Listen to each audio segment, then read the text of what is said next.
Assalamualaikum warahmatullahi wabarakatuh.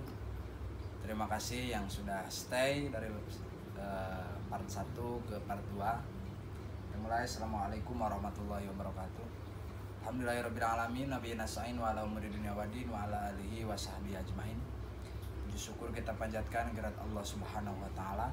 Salawat beserta salam semoga tercurah limpah kepada Nabi besar kita Nabi Muhammad sallallahu alaihi wasallam. Tak lupa kepada keluarganya, sahabatnya, tabi'in-tabi'atnya, dan semoga kita salam umatnya mendapatkan syafaat di akhirat. Amin ya Allah ya rabbal alamin. Baik, kita lanjut di bagian kedua di halaman 108 dibuka. Kemarin kita sudah menjelaskan peristiwa-peristiwa atau riwayat hidup Ali bin Abi Thalib. Sekarang kita lanjut beberapa pemberontakan yang terjadi pada masa Khalifah Ali bin Abi Thalib. Yang pertama, pemberontakan yaitu dilakukan oleh Thalhah, Zubair dan Aisyah. Terjadi pada 36 Hijriah atau 656 Masehi. Pemberontakan Thalhah, Zubair dan Aisyah ini adalah yang pertama pada masa pemerintahan Ali bin Abi Thalib. Ketiga orang itu menuntut atas kematiannya Utsman bin Affan. Nah, jadi Thalhah ini adalah seorang sahabat Nabi Muhammad yang tertua, yang juga sangat dihormati. Dan ia juga merupakan salah seorang kerabat Abu Bakar. Adapun Zubair bin Awam adalah kerabat Utsman bin Affan dan menantu Abu Bakar As-Siddiq, di mana dia ini menikahi putri Abu Bakar As-Siddiq yaitu Siti Asma ya. Nah, pada mulanya mereka itu ketika membayat Ali bin Abi Thalib, sumpah janji Ali, sertijab lah, menerima jabatan sebagai khalifah Ali bin Abi Thalib. Mereka karena tuntutan itu tidak dikabulkan, ingat tuntutannya bahwa harus ketemu siapa pembunuh Utsman bin Affan. Karena Utsman bin Affan ini terbunuh oleh pemberontak. Nah, para pengikut-pengikutnya tidak terima harus ditemukan siapa pembunuhnya. Kalau tidak ditemukan berarti Ali lah pelaku yang membunuh Utsman bin Affan. Mereka tidak terima dan mereka akhirnya mencabut baiatnya dan pergi menuju Basrah. Nah, makin ramai nih. Mereka memiliki banyak pengikut. Thalhah, Zubair dan Zubair ini memiliki banyak pengikut. Nah, mereka kemudian menyampaikan kabar terbunuhnya Utsman bin Affan itu kepada Aisyah yang sangat terkejut. Nah, ketika disampaikan oleh Thalhah bahwa Ali ini tidak memenuhi permintaan supaya siapa yang membunuh Utsman bin Affan itu ditemukan, tidak dipenuhi. Nah, suatu ketika diberitahu bahwa Ali bin Abi Thalib belum bersedia menghukum para pemberontak. Aisyah pun kemudian menghadang dengan Thalhah bin Zubair. Bergabung akhirnya mereka. Aisyah bergabung dengan Thalhah dan Zubair. Akhirnya bertiga sepakat untuk menghakimi Utsman bin Affan. Untuk menghakimi Ali bin Abi Thalib. Sampainya di Basrah, mereka merebut kekuasaan gubernur Basrah yang diangkat oleh Ali bin Abi Thalib. Utsman bin Hanif ditawan, keadaan segera memancing. Akhirnya perilaku itu Ali bin Abi Thalib segera berusaha menyelesaikan persoalan. Akan tetapi Ali berpikir bahwa ini tidak boleh terjadi secara kekerasan untuk menghadapi Zubair, Thalhah dan Aisyah, yang mana berhasil merebut kekuasaan gubernur Basrah yaitu Ali, yang itu Utsman bin Hanif.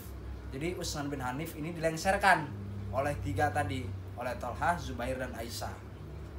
Nah, Ali itu menyikapi itu tidak mau untuk menghadapi dengan kekerasan dan pada akhirnya ia mengirim surat kepada Thalhah dan Zubair supaya berunding. Nah, bagaimana hasilnya? Ternyata ajakan tersebut itu tidak ditanggapi oleh Thalhah dan akhirnya terjadilah peperangan yang dahsyat yang tidak dapat dihindari lagi. Akhirnya perang. Thalhah, Zubair dan Aisyah bergabung banyak pengikutnya melawan pasukan Ali bin Abi Thalib. Nah, dalam peperangan itu Aisyah mengendarai unta. Jadi Aisyah itu dalam peperangan mengendarai unta sehingga pada peperangan itu disebutlah perang Jamal. Nah, ini adalah sangat terkenal sekali perang Jamal ini, di mana saking terjadi polemik ya, terjadinya kesalahpahaman ya, terjadinya tidak sepakat, akhirnya ramai, terjadilah disebut perang Jamal. Nah, di situ akhirnya sebagai salah satu seorang panglima yang sangat tangguh, Ali bin Abi Thalib mengalahkan lawannya Thalhah, Zubair itu terbunuh. mereka itu terbunuh di tempat dan 20.000 orang Islam lainnya gugur dalam pertempuran. Tetapi Aisyah ini ditawan oleh Ali bin Abi Thalib dan dikembalikanlah dia ini ke Madinah, ditemani oleh Muhammad bin Abu Bakar As-Siddiq, anak Abu Bakar. Diantarkanlah ke Madinah karena Ali bin Abi Thalib ini menghargai dan menghormati Aisyah, yaitu sebagai Ummul Mukminin. Masih ingat Aisyah itu siapa? Aisyah itu istri Nabi Muhammad SAW. Nah, sejak itu akhirnya Basra itu termasuk secara penuh dalam pemerintahan Ali bin Abi Thalib. Nah, selain itu, Ali bin Abi Thalib berangkat menuju Kufah untuk menyelesaikan pemberontakan Muawiyah bin Abu Sufyan. Setelah selesai pemberontakan Tolha, Zubair, dan Aisyah, Ali bin Abi Thalib dihadapkan lagi dengan pemberontakan Muawiyah bin Abu Sufyan, anaknya Abu Sufyan. Nah, dilihat yang kedua, pemberontakan Muawiyah bin Abu Sufyan, yang dimana di sini juga terjadilah peperangan. Nah, Muawiyah bin Abi Sufyan ini adalah para pendukung yang tidak mengakui kekhalifahan Ali bin Abi Thalib. Jadi Muawiyah ini dan para pengikutnya ini tidak mengakui kekhalifahan Ali bin Abi Thalib, menganggap Ali ini adalah bersekongkol dalam pembunuhan Utsman bin Affan. Nah, sehingga mereka itu tidak mengakui dan menuntut Utsman bin Affan untuk menuntut Ali bin Abi Thalib untuk menghukum siapa yang membunuh Utsman bin Affan. Nah, dan hal itu tidak mudah bagi Ali untuk mencari, kan nggak tahu siapa pelakunya, susah gitu. Permasalahan ini makin sulit ketika Muawiyah bin Abi Sufyan menolak pemerintahan Ali bin Abi Thalib untuk mengundurkan diri. Jadi Muawiyah ini meminta Ali supaya mengundurkan diri. Tapi Ali bin Abi Thalib menolaklah tanpa alasan yang jelas, cuma hal-hal karena sepele seperti itu. Nah, akhirnya Muawiyah bin Abi Sufyan ini mempersiapkan perang untuk melawan Ali. Nah, karena dia merasa kecewa, akhirnya dia ingin memerangi pasukan Ali bin Abi Thalib. Ketika peperangan Jamal selesai, Ali bin Abi Thalib segera berangkat menuju Damaskus. Ternyata Muawiyah bin Abi Sufyan telah siaga menghadang Nabi Muhammad di luar kota Damaskus yang bernama Siffin. Nah, sekali lagi Ali bin Abi Thalib mengusulkan perjanjian damai kepada Muawiyah bin Abi Sufyan. Kata Ali, damai, kita bermusyawarah secara baik-baik. Jangan sedikit-sedikit peperangan. Seperti itu. Nah, perjanjian itu gagal dilaksanakan dan mengeletuslah peperangan yang sangat sengit. Nah, perang tersebut akhirnya disebut Perang Siffin. Nah, Perang Siffin itu siapa? Perang Siffin itu terjadi ketika Muawiyah bin Abi Sufyan menuntut Ali bin Abi Thalib supaya mengundurkan diri menjadi khalifah. Tapi Ali tidak menerima dan akhirnya Muawiyah bin Abi Sufyan memerangilah pasukan Ali dan terjadinya disebut Perang Siffin. Ramai itu. Ali bin Abi Thalib adalah seorang panglima yang sangat kuat dan pengawai. Dengan singkat, pasukan Muawiyah akhirnya diambang kehancuran. Pada saat itu Ammar bin As meminta Muawiyah bin Abi Sufyan meminta damai kepada Ali bin Abi Thalib. Nah, jadi Ammar bin As ini penasehat Umayyah. Dan dia juga ini sangat terkenal dengan cerdik dan licik. Jadi Muawiyah ini meminta kepada Ali supaya damai. Nah, setelah itu ia kemudian meminta prajuritnya untuk mengangkat Al-Quran di ujung tombak. Jadi Al-Quran itu diikat di ujung tombak, diangkat ke atas supaya itu terlihat oleh pasukan Ali, dan Ali itu adalah damai. Angkat bendera lah kalau sekarang itu, damai. Tapi Ali melihat itu, tahu karakter Ammar bin As ini adalah seorang yang licik. Gak percaya damai, lanjut lagi perang. Perang sengit terus. Nah, setelah itu ia berniat terus melanjutkan peperangan. Akhirnya terjadi peperangan terus. Dan prajuritnya meminta agar perang dihentikan, peperangan pun terhenti. Nah, karena prajurit melihat itu sepertinya nyata, oh ini kayaknya benar nih mau diajak damai, sehingga prajurit meminta supaya berhenti. Akhirnya Ali pun memenuhi permintaannya, akhirnya berhenti peperangan. Nah, setelah perundingan akhirnya berunding, dan di situ disebut juga tahkim ya, berunding. Pihak Muawiyah yang diwakili oleh Abu Sofyan, pihak Muawiyah bin Abu Sofyan diwakili oleh Amr bin As untuk pembicara, sedangkan dari Ali diwakili oleh Abu Musa al-As'ari diwakili berunding. Jadi ke depan datang bermusyawarah. Mula-mula Amr bin As mengatakan bahwa Muawiyah bin Abu Sofyan dan Ali bin Abi Thalib harus meletakkan jabatan. Barulah setelah itu kami muslimin memilih khalifah yang baru. Nah, jadi mereka meminta Muawiyah itu sebagai seorang pejabat harus turun, dan Ali sebagai khalifah juga harus turun. Nanti diganti kita ke khalifahannya yang baru. Oleh karena itu Amr bin As meminta juga pengunduran Ali bin Abi Thalib. Nah, setelah itu Amr bin As menyatakan Muawiyah bin Abi Sufyan jadi menggantikan khalifah Ali bin Abi Thalib. Nah, karena ketika dimusyawarahkan bahwa meminta mundurnya Ali bin Abi Thalib, barulah di situ Muawiyah bin Abi Sufyan menggantikan Ali karena kekosongan khalifah. Mendengar itu Ali kaget. Mendengar hal itu Ali kaget karena itu curang. Dan Ali bin Abi Thalib sangat marah. Mereka meminta Ali bin Abi Thalib melanjutkan kembali peperangan, akan tetapi Ali bin Abi Thalib menolaknya. Jadi ketika mendengar itu rame, marah tuh Ali bin Abi Thalib itu. Para pasukan, kalau begini caranya kita lanjut perang lagi. Tapi Ali tidak, Ali menolaknya. Nah, dan Ali itu berjanji untuk menerima hasil perundingan. Akibatnya, disitulah orang-orang itu memisahkan diri dari kelompok Ali. Mereka kemudian disebut juga Khawarij. Khawarij ini adalah orang yang keluar dari kelompok Ali karena tidak memenuhi permintaannya untuk pertama tadi melanjutkan peperangan, kedua untuk menjatuhkan Ali bin Abi Thalib.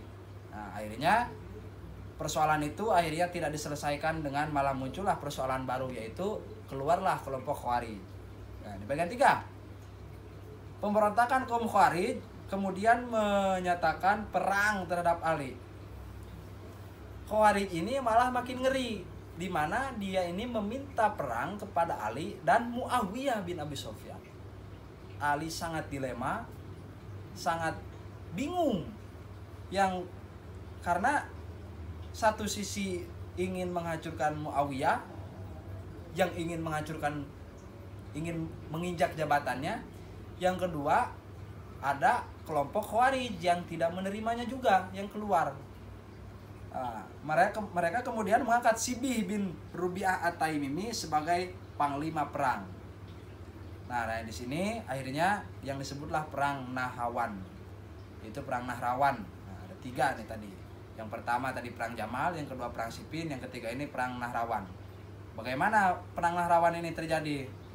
Ketika mereka itu di Harurah, tokoh-tokoh hendak mereka bunuh itu adalah Ali bin Abi Thalib, Muawiyah bin Abi Sufyan, dan Amr bin As, dan Abu Musa al-Asy'ari. Mereka berunding bahwa ingin membunuh mereka semua. Nah, keadaan Ali bin Abi Thalib menjadi sulit. Tadi dari satu pihak dia ingin menghancurkan Muawiyah, dari satu pihak ingin melawan Khawarij, dan akhirnya Ali bin Abi Thalib memutuskan untuk menyerang Khawarij terlebih dahulu.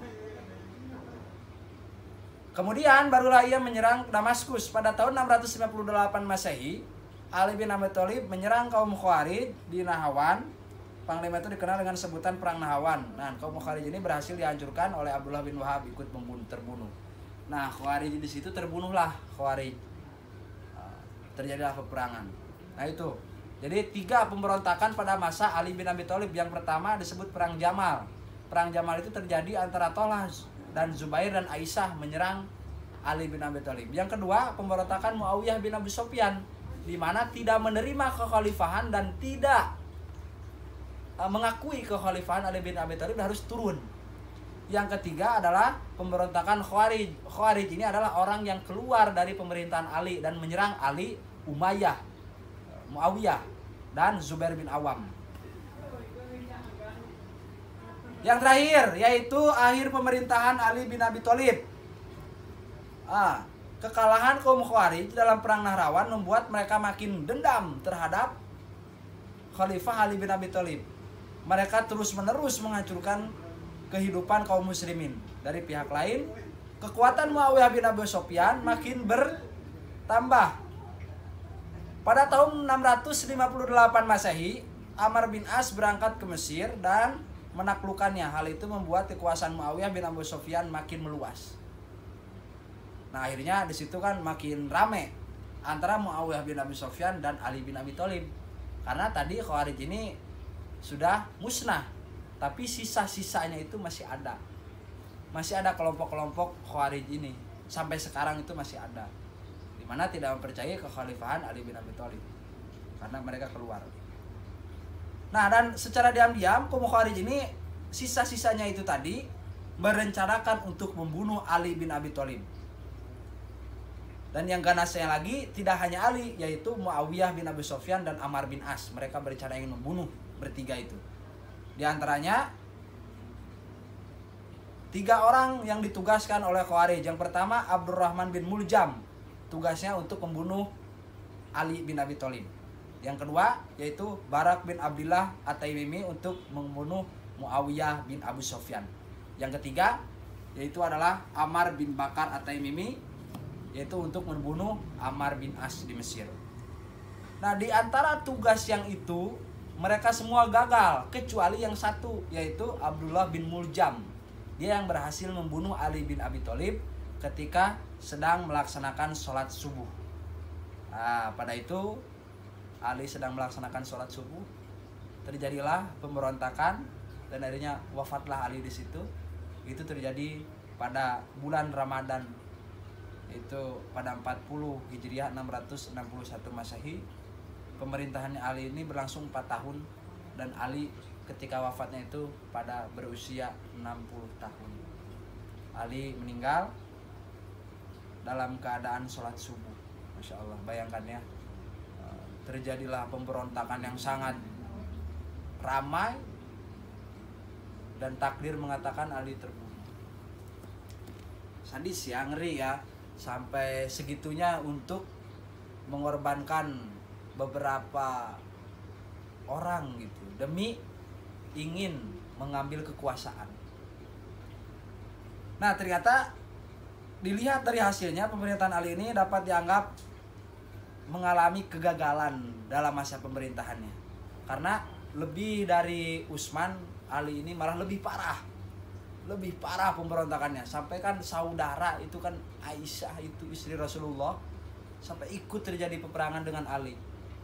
Lebih parah. Kegagalan ini terutama disebabkan dari sikap kompromi Ali terhadap Muawiyah bin Abi Sufyan. Selain itu Ali juga harus menghadapi pemberontakan Thalhah Zubair serta kaum Khawarij.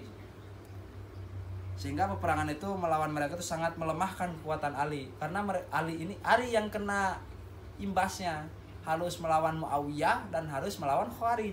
Sedangkan Khawarij dia melawan dua-duanya. Jadi muter bertiga itu, mereka itu saling bermusuhan.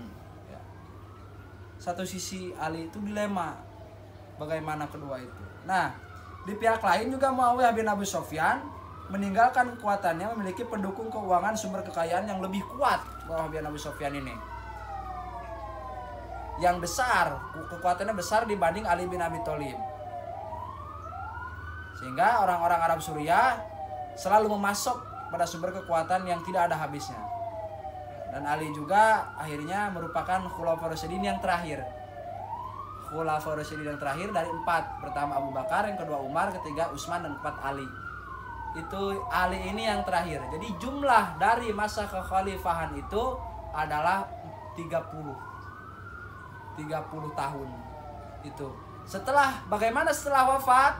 Setelah wafat Ali bin Abi Thalib digantilah oleh Bani Umayyah, oleh Umayyah. Makanya disebutnya bukan khalifah, tapi kekuasaannya itu adalah Bani Umayyah. Setelah Bani Umayyah nanti meninggal, itu dilanjut dengan Bani Abbasiyah. Nah, di situ Ali itu lumayan sangat, bukan lumayan lagi ya. Ali ini hidup sesuai dengan tuntunan Rasul yang sangat sederhana, suci, sangat cermat melaksanakan prinsip-prinsip Baitul Mal, di mana orang-orang yang membutuhkan itu, orang-orang miskin di bawah standar itu, Ali sangat peduli. Buktinya ketika baru selesai pemerintahan Utsman bin Affan digantikan Ali bin Abi Thalib mengambil tanah atau harta yang dibagikan kepada para pejabat, diambil dan itu dibagikan kepada masyarakat-masyarakat yang membutuhkan. Masa Khalifah Rasyidin ini merupakan puncak gemilang Islam. Mereka memiliki jasa yang sangat besar dalam pengembangan Islam. Jadi hikmah dari Khulafaur Rasyidin ini bahwa kita mengajarkan bahwa Islam itu harus berstruktural ya. Jadi dalam masa itu ada masa naik turunnya. Masa Abu Bakar, Umar itu naik, masa Utsman dan Ali itu menurun. Ya begitulah manusia. Nah, untuk materi itu yang dapat disampaikan di masa Khalifah Ali bin Abi Thalib. Ya. Oke, terima kasih atas waktunya, atas simaknya, dan terima kasih juga sudah menyempatkan waktu dan tempatnya, dan ini harus ditonton ya. Oke, untuk kelas 5 semuanya semangat untuk nanti Senin melaksanakan PAT ya. Semangat. Mudah-mudahan bisa mengerjakan dengan lancar, diberikan kesehatan, mudah-mudahan kalian tetap semangat ya. Oke, baik, terima kasih. Assalamualaikum warahmatullahi wabarakatuh.